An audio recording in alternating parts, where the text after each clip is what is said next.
We're just back from San Diego, and we were serving a lot of really delicious coffees, but one of the stars of the show at the Crown booth was definitely this honey Peaberry from Burundi. Right.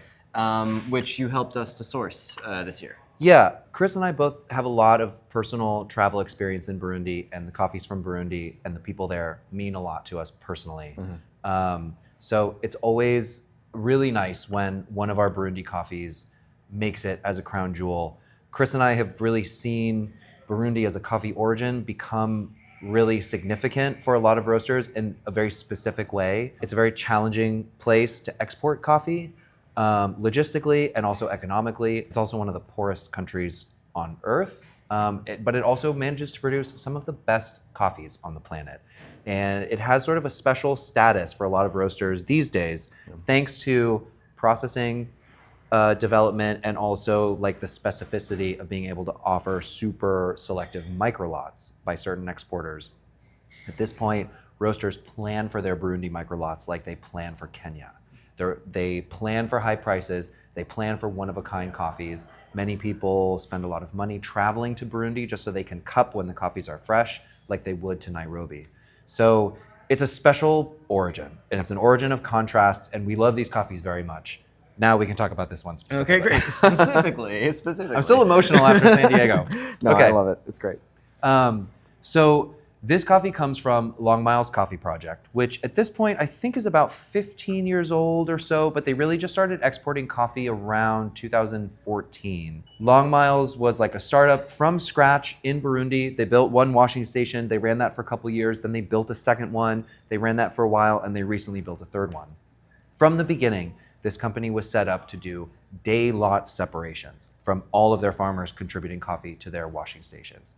As is traditional for Burundian processors, they typically separate the coffee as it comes into the washing station by hill, which is kind of like separating it by municipality or community, whereas in Burundi, the tradition is that it's geographic. So from the very beginning, Long Miles produced 5-bag lots, 6-bag lots, 10-bag lots, until they pretty much couldn't stand it anymore because their volumes were so big that they started figuring out ways to make little consolidations of coffees so they would have larger, more consistent lots to offer that would be a little more efficient.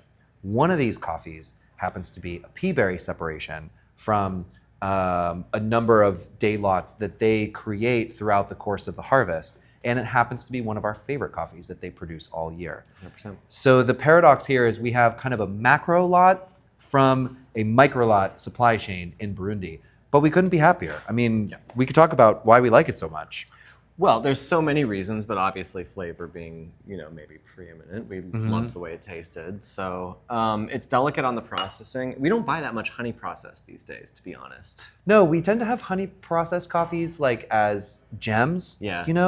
but rarely as crown jewels, which makes this one kind of all the more special for making the cut, I think. Yeah, it's got like a washed coffee level of cleanliness to it. There's a lot of reminiscent, like Burundi-esque flavors here. The slightly savoriness, hints of blackberry, like bright, zesty acidity, and a little bit of baking spice maybe. Yeah, I get all that stuff. And there's a little bit of like additional body or additional syrupy texture to it, thanks to the processing style.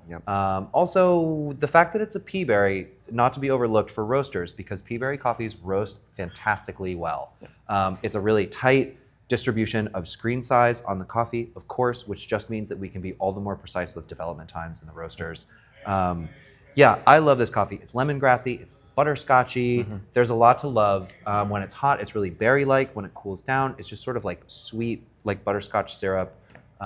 It's wonderful. Yeah, and extremely unusual to find Peaberry from Burundi these days. Yeah, also not to be overlooked. Peaberry's from Burundi. I feel lucky to have this one, lucky to share it with you all. Don't sleep on it. Don't sleep on it.